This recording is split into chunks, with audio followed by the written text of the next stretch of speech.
Welcome to Digital Hospitality. I am your host, Shawn Walchef. This is a Cali BBQ media production. We have a very special episode today. This is a repurposed episode. I was fortunate to get asked to go on the Namedrop San Diego podcast, which is part of the Union-Tribune network. That's our local paper here in San Diego. Abby Hamblin and Kristy Totten did a phenomenal job asking me questions about ghost kitchens, about why we're a barbecue media company, about our potential Bulgarian barbecue concept that we might open up. But thank you guys for listening to the show. Grateful if you're a first-time listener, welcome. If you're a long-time listener, we couldn't appreciate you anymore. We're closing in on 100 episodes of Digital Hospitality. Shout out to Stover and Ian and Toby on our Digital Hospitality team. Every single Friday at 2 p.m. Pacific time, we do a Digital Hospitality Clubhouse room. So if you're not on the app Clubhouse, please get on the app Clubhouse. You can follow me at Shawn P. Walchef. But please join the conversation. You can jump into the room and then ask questions about the podcast, ask questions about the guests, anything that you have regarding smartphone storytelling. We're here to help. And if you want to know anything more about our coaching program, please hit me up at Shawn P. Walchef or Shawn@CaliBBQ.media. Enjoy the show. Hello, listeners. I'm excited to share this episode with you because it's all about barbecue, which I love, and restaurants and digital innovation, which have been some of the biggest stories of the pandemic. I'm Abby Hamblin here with my co-host Kristy Totten, and this is Namedrop San Diego. Each Tuesday, we bring you interesting conversations with people from or living in San Diego. On this episode, you'll hear from Shawn Walchef. He's the owner of Cali Comfort Barbecue and a San Diego native, and his restaurant has been a staple in Spring Valley for many years and just opened up as part of a new ghost kitchen called the Barrio Food Hub in Barrio Logan. The way a ghost kitchen works, or as Shawn calls this one, a friendly ghost kitchen, is that multiple different restaurants have kitchens all in one building, and it's basically a headquarters for people to order food, but there's no sit-down restaurant aspect of it. It's all about online ordering and delivery. Shawn knows all about digital innovation and has made it an essential part of Cali Comfort Barbecue. He also has a podcast called Digital Hospitality, where he and other industry leaders share their expertise in digital marketing and other wisdom in running a business in today's digital world. Here's our conversation with Shawn Walchef.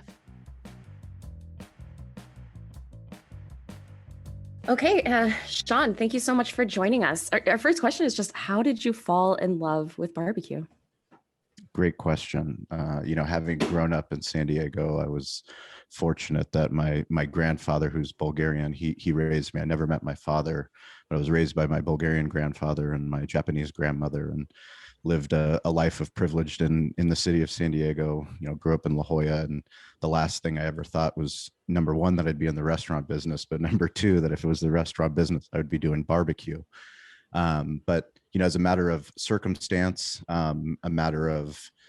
this is kind of the way that my life has happened and unfolded was, I found myself in the same restaurant that I grew up bussing tables and washing dishes. And there was an opportunity later on, after I got rejected from all three law schools in San Diego, to take over that restaurant with one of my best friends from college, Corey Robinson, someone that I met that also had a history of working in restaurants. Neither one of us thought we would get into the restaurant business, but there was an opportunity in Spring Valley, an underserved part of San Diego, to take over an existing liquor license. And it was a great breakfast business. And we thought, if we took this liquor license and we brought a great sports entertainment destination, we could do something unique and different in East County, San Diego. And that's what we tried to do.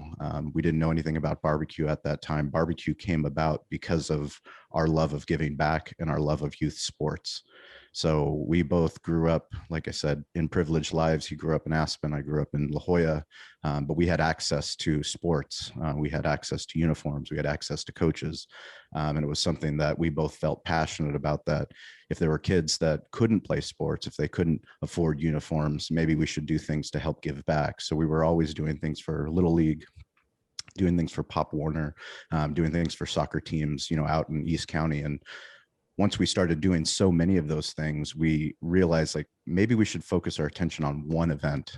Let's do an annual community event and dedicate all of our resources, and also ask for help, ask for some other businesses to help us do something cool and unique. And at that meeting, with the coaches, with people from our team, with Eric, my general manager, Corey, we threw around ideas, and the best idea was, let's do an amateur barbecue contest. Well, that's great, but nobody who knows how to put on an amateur barbecue contest. I certainly didn't. But I went to where we all go now, and I went to Google, and I just, Googled how to put on an amateur barbecue contest, and it led me to Kansas City Barbecue Society, which essentially is the NFL of professional barbecue. It's the sanctioning body that helps people put on professional contests, get them involved as judges, get them involved as competitors. And they gave me 3 names. One of the names was Gene Goycochea, who's a local barbecue legend in his own right. He reached out, he said, yes, he's here in San Diego, Imperial Beach. And he came out to the restaurant. He said, if you're doing it for kids, if you're doing it for charity, I'd love to teach you how to put on an amateur barbecue contest. And that was back in 2009. Successfully, we put on our first amateur barbecue contest, raised money for some local youth sports teams. And at that point, he said, if you want to do barbecue the right way, I'll teach you. I'll teach you everything that I've learned on the professional tour. And I'll lease you my barbecue pits, which are old hickory pits. And we said, we had a menu that was all over the place. We said, yes, let's do it. Let's go all in on craft barbecue.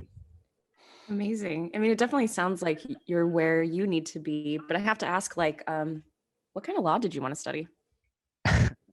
I think I've always been fascinated with sports entertainment. So some sort of sports entertainment law. That's kind of my playground, the things that I love to do. And I've successfully found a way to incorporate sports entertainment into our barbecue and media business. Very cool. Well, we're glad you're doing barbecue. Yeah. So that's really interesting that you kind of had a person to guide you into barbecue who was kind of like a San Diego legend. But like when you were growing up here in La Jolla and all across San Diego, did you feel like there was really a barbecue scene, or did you eat it growing up, or was there like an apparent style, or what was kind of your more early understanding of San Diego barbecue?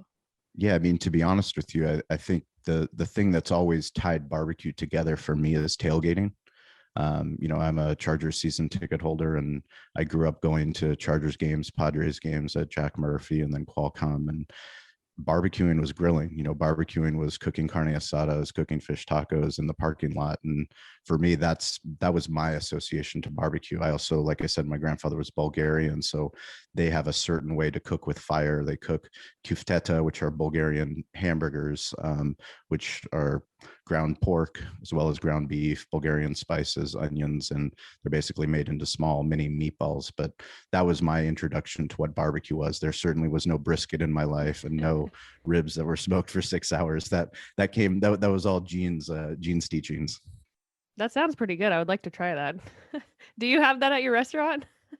Not yet. My wife, and there's a good, strong Bulgarian community in San Diego that is clamoring for us to open up a Bulgarian concept. There's a very successful one in Las Vegas that a lot of people make the trip out to Vegas just to go to this Bulgarian restaurant. So maybe one day in the future. You heard it here. You heard it here first. An exclusive coming soon.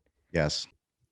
So now where it kind of stands, obviously you have your restaurant, but if you were to look at kind of the whole map of the US and the way there's that, competitiveness between the regions and the different sauces and styles, how would you say, does Southern California have its own brand of barbecue, or is it the state of California? And then where does that kind of match up on the whole scale of competition? Yeah. So one of the things that we decided early on was that we were never going to make the best barbecue. For us, we wanted to make great barbecue, and we wanted to make barbecue that was unique to who we were, which is we're Cali BBQ. We wanted to make sure that we had tri-tip on the menu. That's something that is distinctly, very California meat, very Santa Maria style is how people smoke it. But what we wanted to do was also understand that, a rising tide lifts all ships. And for us, early on that first year putting on that amateur barbecue contest, I needed help. So I reached out to Derek Marceau, who owns Valley Farm Market, the local butcher shop. They just opened up their second location in La Jolla. but I needed help to help sponsor this event, and said, would you be willing to donate the meats? And he was more than willing to donate the meats. He went all in. And then, now we've run this event for 10 years. We've put on an amateur barbecue contest, longest running amateur barbecue contest in California. We do a professional barbecue contest at the Del Mar Thoroughbred Club. We've done that for 4 years. But along the way, what we decided was, how can we promote the growth of barbecue? Coop's West Texas Barbecue, Brad Cooper, he's less than a mile from us. We wanted to celebrate the work that he was doing because he's a West Texas style barbecue. And back to your question of what is San Diego barbecue, what is California barbecue? It's really who we are as people. We're transplants. We come from all different walks of life, all different places, and we take the things that we love, take the things that we adore, we make them our own, we put our own spin on it, and then we celebrate that. So, we've always had a huge admiration for what the craft beer industry has done in San Diego, collaborating with one another, celebrating each other, brewmasters, sharing secrets, going to events, building each other up, and building this incredible world-renowned community of people sharing ideas where it wasn't a competition. It's not Pepsi versus Coke. We're going to try to undercut each other. We're the best. You're the best. This is the worst. No, it's every single barbecue is different and unique. And the more that we've leaned into that, the better it's been, not just for us, but we want to bring some inclusivity. Bringing an amateur barbecue event allows people that love cooking in their backyard, that think, hey, maybe one day I want to compete in a professional event. Well, this is the first stepping stone. Now I don't have to go and spend, $3,000, $5,000 to invest in all this equipment. I can actually just come out on a weekend and compete. And that gives people a leg in. It allows them to explore their craft. Very cool. I'm sorry, guys. I didn't realize I was muted. I thanked you, Shawn, for breaking that Bulgarian news on the show. I was like talking to you guys. I was like, why aren't they responding to me? I know it seemed very quiet on your end. I muted and then I just forgot I had muted. So yeah, thank you for that. Of course. And the tough part about it is the Bulgarians will hold me to it. Yes. Well, I was gonna say I just moved here from Las Vegas. What is the Bulgarian restaurant in Vegas? I wish I could tell you because I haven't been myself, but my wife, we have friends that just actually really recently just got back from Vegas, and they've been multiple times. They can't stop talking about it. I don't have the name, but nonetheless, we will make our Mecca to this Bulgarian restaurant. Definitely. Awesome. And bring one here. Well, I wanted to ask you about digital hospitality. It's something that I've read, you credit for helping you through the pandemic, your business through the pandemic. First of all, what does digital hospitality mean? And then, how has it helped you? I appreciate the question. Yeah. So our podcast, we do a weekly podcast called Digital Hospitality, and we wanted to call it that because what we've realized kind of in our 13 years in being in business, failing, doing a lot of things wrong, doing all different types of marketing, learning social media, learning digital media, learning how to run our website. We've learned how important the internet is. We've learned how important the smartphone is, how important content creation is. And we know that all business, no matter what business you're in, needs to be digital. So you have to be digital, no matter what business you're in. And, we talk to a lot of restaurant owners, bar owners, breweries, but it's not just our industry. It's not just the hospitality industry. It's all industries. You guys are, the Union-Tribune, and you're putting on a podcast. This is an audio podcast. We're doing audio storytelling.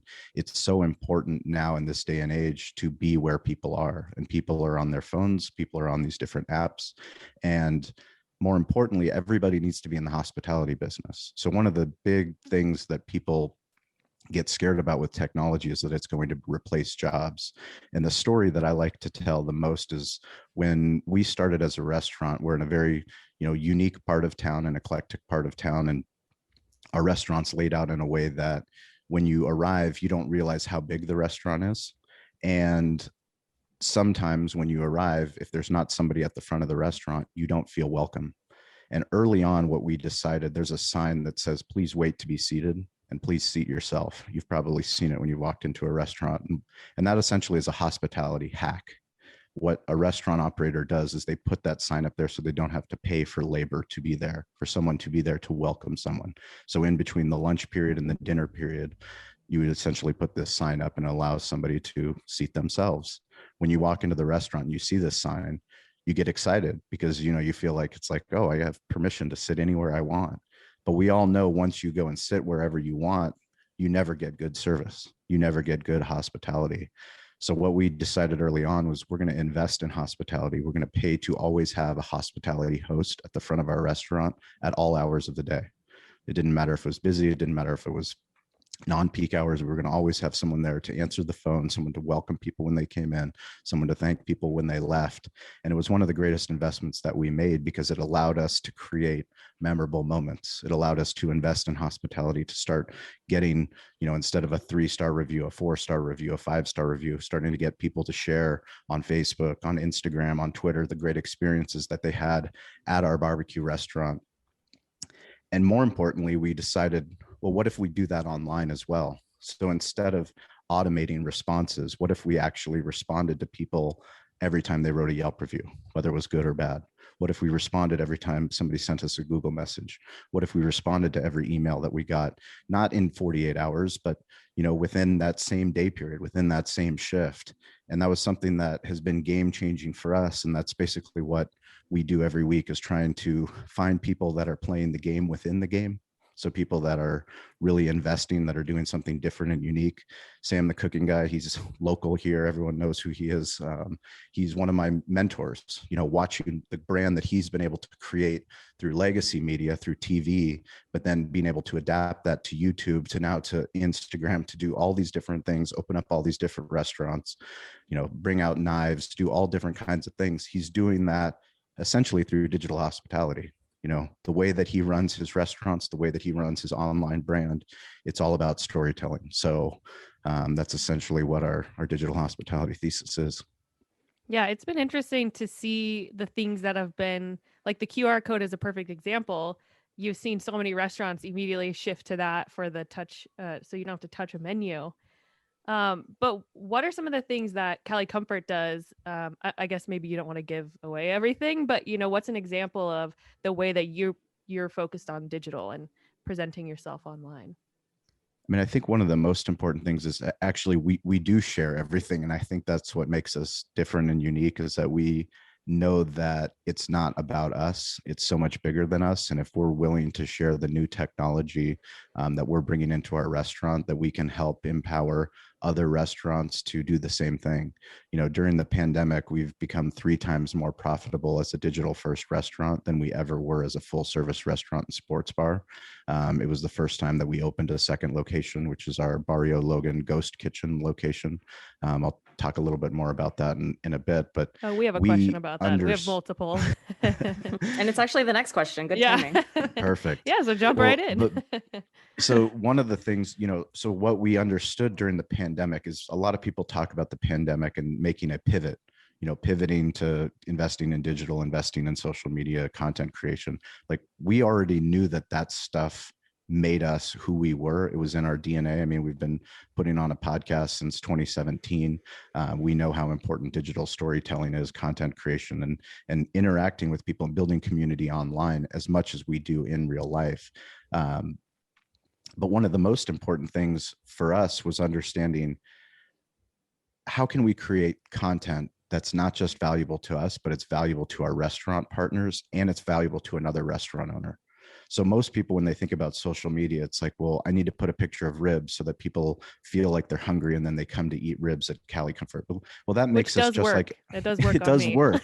Yes, it does work. But that also makes us like every other post that's on Instagram, that's on Facebook. We all see those posts.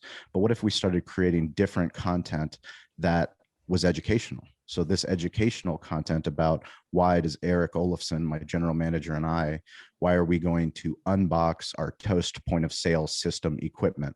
We've been with Aloha point of sale for 13 years. We're switching to Toast, which is going to enable us to do all this incredible tools for mobile ordering, for QR code ordering, basically to help us live our digital hospitality thesis. What if we make a video for YouTube and describe all the pain points, the things that we were worried about with switching, but also the things that we were going to add, the same way that my son, he's going to turn 4 this summer. He watches kids on YouTube unbox Hot Wheels and monster trucks. Like, literally, these kids have 50 million subscribers, and all they're doing is unboxing toys. But don't understand it. Kristy and I talk about this often. It's so like, go outside. Yes. But it gets, once you understand the joy of somebody that works in the company for that monster truck, like I'll give you the Toast point of sale example. This company has 1,600 employees, and that's during the pandemic. So they had more pre-pandemic. But when we make that video of our joy in unboxing this hardware, it's also software, but we explain all these different points. So many different people in that company had to work so hard to make that piece of content that when they see it on LinkedIn, they're more compelled to go, oh my gosh, look at what, like, this is the end result of all of our hard work. We're not creating this content. This is another restaurant owner creating this content, and it becomes that much more powerful. And, that's the story that we try to tell every single week on the podcast is it doesn't matter what business you're in. You have vendor partners, you have charities that you work with, every single business, you're already telling these stories. The smartphone allows you just to document it and publish it. There's no middleman anymore. You can publish the content, and everyone's worried about it. Well, I want to have, this viral video, and it just doesn't work like that. You have to invest in the daily skill set of documenting it and publishing. For sure. And it's also helpful just as, an outsider who might be considering it to have that tutorial, what's there? How does it work? Yep. Well, let's talk about the Barrio Food Hub. So for people who aren't familiar, it's a ghost kitchen, meaning that it's a lot of restaurant kitchens in a building, but no front of staff, no dining room. It's all delivery and pickup. It is a really interesting concept that I only recently became aware of. How is it working out for you? So we're very, very excited about the ghost kitchen opportunity. And what we call it is we call our expansion into friendly ghost kitchens. So the fear that I have with ghost kitchens is that it's going to be kind of this gold rush for restaurant brands, multi-unit concepts to go in and to serve food to third-party markets. There's a lot of people now that are ordering on their phones. They're ordering on Uber Eats, they're ordering on Grubhub, they're ordering on DoorDash. So there's a huge market and a huge demand for people getting food how they want it. No longer can we discriminate having somebody that wants a great barbecue to have to drive, a half hour from Escondido down to Cali Comfort on a Sunday, on an NFL Sunday, wait an hour in line to get a table because, the Chargers are playing the Raiders, and then maybe not have brisket because maybe we're sold out. Like, we have to be better than that. And our whole goal with a friendly ghost kitchen is to describe the story, to let people know this is the heart of who we are. This is the brand. If you want to see the ribs getting smoked, you can go to our Instagram page. You can go to our Twitter feed. Like, this is all smoked today. Once we're out, we're out. But now we can bring that to another location and service an entire part of San Diego that we weren't able to service before. So, Barrio Logan's just an incredible community that connects us to downtown San Diego, to National City, to the community in Barrio Logan, to the Navy base, to NASCO. I mean, so many amazing people that now they don't have to drive to Spring Valley to enjoy our brisket. They can literally go on their phone and order through Uber Eats and get it in 20 minutes delivered, to their office building or to their place of work. Mm-hmm. I'm sure you've heard the criticism out there about cloud kitchens, collecting data from restaurants and possibly copying their business plan. Is that something that you're worried about? No, definitely not. We share our business plan online to anybody that will listen. The more that we share our information with other people, the more that we attract people that are like-minded, that are trying to do things that are different and unique. I mean, we're publishing our master smokehouse plan online. We're asking other barbecue restaurant owners that we've met through podcasting, through National Barbecue Association, Kansas City Barbecue Association, how do we build a master smokehouse? How should we set up these smokers? We want to publish this information because we know that this is a great opportunity for them in their market. We don't have to be the ones to go to Chicago to build the master smokehouse. I already have a friend in Chicago that has barbecue restaurants there. If we do it successfully and then he does it, we can share ideas and he can build a master smokehouse with 10 ghost kitchen locations and expand and do something different and unique in a way that's never been done. Yeah, that's super cool. I love that spirit of sharing. Okay, so we have a lightning round for you, which is just a bunch of random off the wall questions. Is that cool? Great. Absolutely. Okay. Obviously, the first one has to be, what's your favorite barbecue? My favorite type of barbecue or favorite barbecue meat? I guess place. You were mentioning Chicago. We've talked about Kansas City. Can you do that? Is it too hard to choose? Sure. No, Kansas City by far. Okay. Yeah, Q39 in Kansas City. They're a competition barbecue team that's gotten into the full service restaurant business. And I had the owner on one of my podcasts, and he's just phenomenal what they're doing. for craft barbecue in Kansas City is very impressive. Wow, never heard of that. I'm gonna check it out. Yeah, shout out Kansas City. Kristy and I have both spent a lot of time there. What's your favorite style of barbecue sauce? Like, not what you have at your restaurant, but like if you're gonna sit down and eat, what kind of sauce? You know, vinegary. Like, what's your go-to sauce choice? To be honest with you, I'm less of a sauce guy. I'm more of a meat guy, more of a meat and dry rub guy. So we serve sauce on the side. We like to let people taste the smoke, taste the flavor, taste the meat. The sauce, obviously, we love our sauce, but we're a little bit more dry. It's a very purist answer. Yeah, I like it. What are some of your favorite podcasts? Favorite podcasts? Oh, that's great. Tim Ferriss's podcast, by far, it's one of the reasons I started our podcast. Gary Vaynerchuk, David Meltzer, Ariana Huffington, Dave and Jeff, local sports podcast that I'm a huge fan of, and Entree Leadership. Entree Leadership's a great podcast. Okay. And obviously, I love your podcast. This is a phenomenal podcast. You guys have been doing great work. You have the diversity and stories of people in San Diego. I think it's so important to give people voices. I just heard the Tommy Gomes podcast, and that was phenomenal. You guys did great work. And Jim Trotter is obviously a close friend of mine. So yeah, we saw him on your pod too. Very cool. Yes. No, thank you for saying that. But you know what makes it easy is that there's so many amazing people here, as you know. Yes. You know, so highlighting those stories is awesome. Okay, here's another food question. Is it wrong to flip a steak more than once on a grill? No. Thank you. I feel very validated. You know, there's a lot of guys that are like, you can only flip it once. I'm like, that's wrong. I can cook a steak well, and I flip it more than once. So one of the things I love about Sam, the cooking guy, is his philosophy is the only thing that's wrong is that you're not cooking. There you go. So, you know, in order to have a happy marriage, you both need to be in the kitchen. And it's something I think about often, because I'm definitely not the chef, even though it's, you know, I own a barbecue restaurant and we barbecue and grill. We have a Traeger grill, we have a Weber grill, we have a big green egg. Nice. But, you know, with two small kids, we also spend time on Uber Eats and DoorDash too. So. Well, I have to tell you a story that inspired this question. A friend of a friend took a girl out on a date to the turf club and didn't want to see her for a second date because she flipped the steak too much. And I'm like, dude, it sounds like you did her a favor. You did her a favor. Yeah. Like I have some words for it, but anyway, I was like, good, that is good. Funny. Yeah, ridiculous. Okay, what are some of your favorite places in San Diego? Like, if you have friends come into town to visit, where do you like to take them?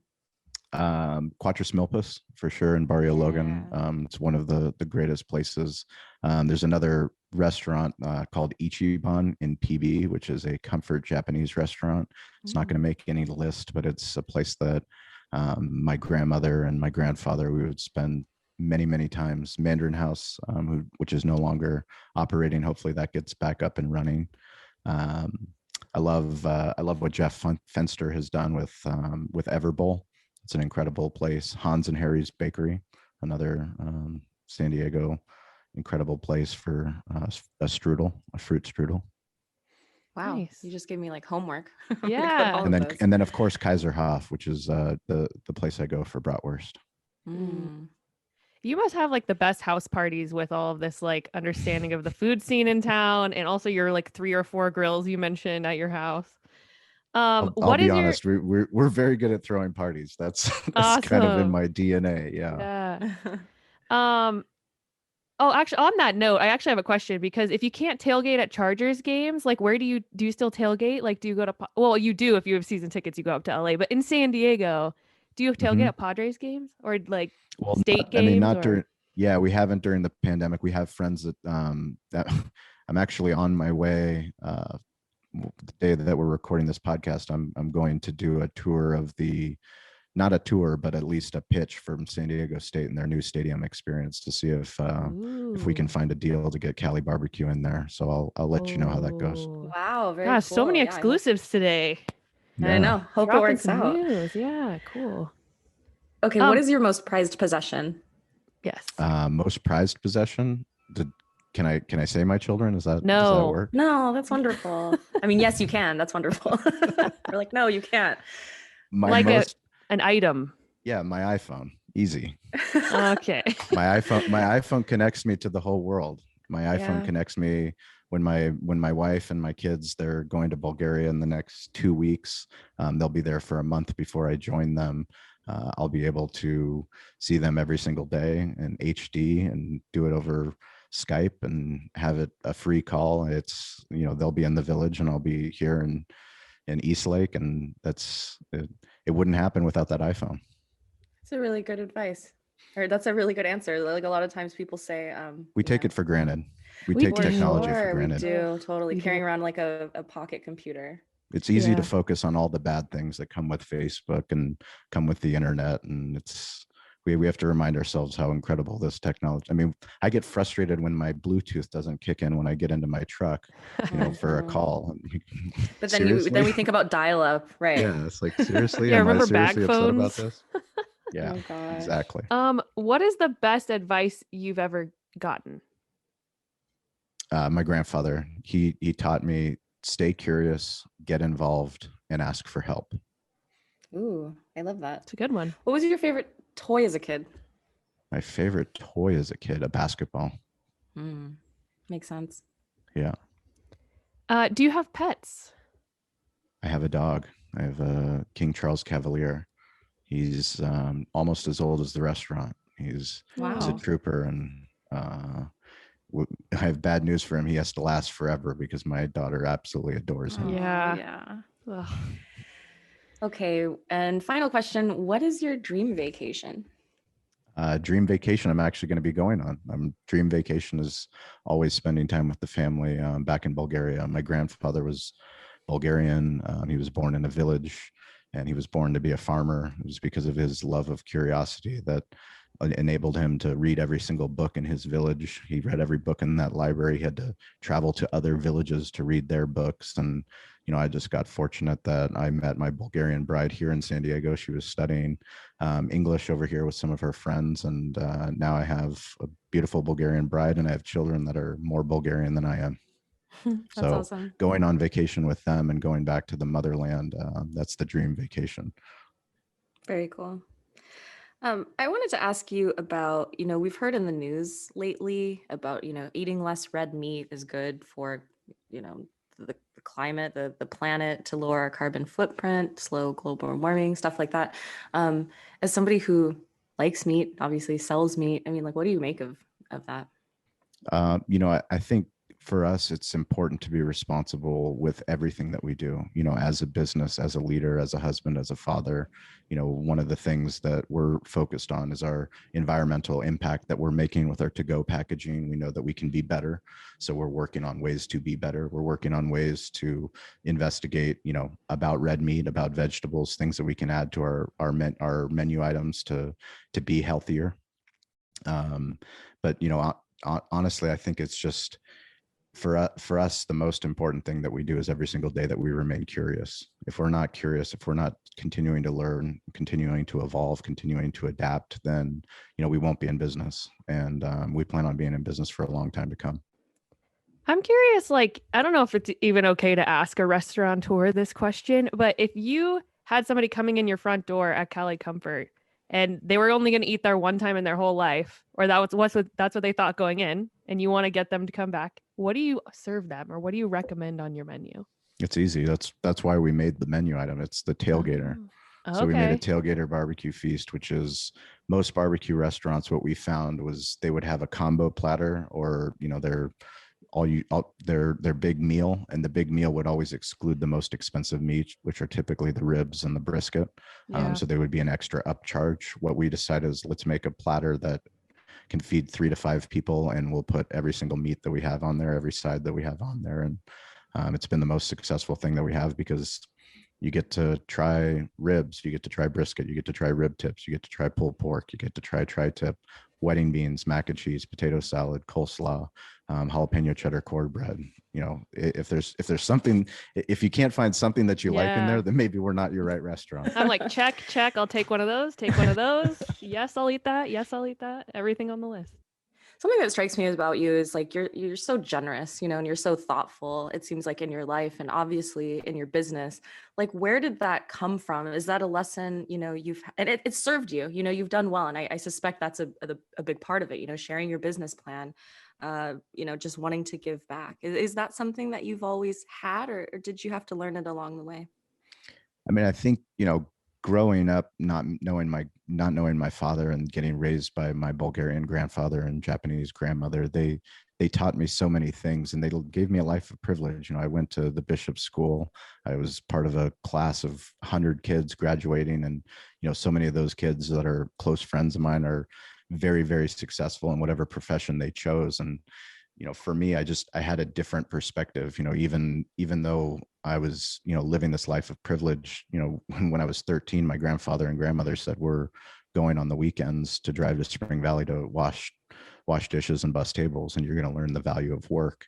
But it's not only the value of work, it's also understanding, like my grandfather, I helped him write his life story, which took us 3 years to do. And watching him do that, and him, attending writers' conferences at San Diego State, and all these different things that we did to help get this book made, really helped me understand, the next chapter of my life, the further chapters of what is legacy. You can create wealth and you can have an amazing impact with business, but ultimately, what's the legacy? What's the gift that you're going to leave your children? And the gift that he gave me is back to what I said. It's curiosity. It's endless curiosity. It's getting involved. You can be curious, but if you don't do something with that information, nothing's going to happen. And then finally, it's asking for help. That humility, being able to know that even though you think you know what you're doing in barbecue, or you think you know what you're doing in hospitality, or you think you know what you're doing in podcasting, somebody's probably doing it better. Ask them questions. It's never been an easier time to reach out to people and to go on LinkedIn and send them a message and say that you admire the work that they're doing. Can you, answer a couple questions for me? What do you want your legacy to be? I think one of the most important things for me is just empowering other people to understand that their business can become a media company. For me, it's understanding that digital storytelling, understanding that I spent so much time with my grandfather learning how to write his book. My grandfather was always tech forward, so he was always trying to find voice enabled. This is back in 2000, 2002. Basically from 2000 to 2004, we wrote his book. And at that time, he was looking for software that would allow him to not have to type out his book. He wanted audio transcription software, which literally now we use for our podcast to help us write our show notes and help us write our story. But so many people have a story. They have a story, and just they don't know how easy it is, how much we're building on the backs of giants, understanding that, if you have a mom, a grandmother that has lived an incredible life, you can document that now with your iPhone. You can literally sit there, have a conversation, have a video conversation, an audio conversation that, when you have kids or you have grandkids, that you can preserve legacy. So the more that I can teach that, I think that's something that I really care deeply about.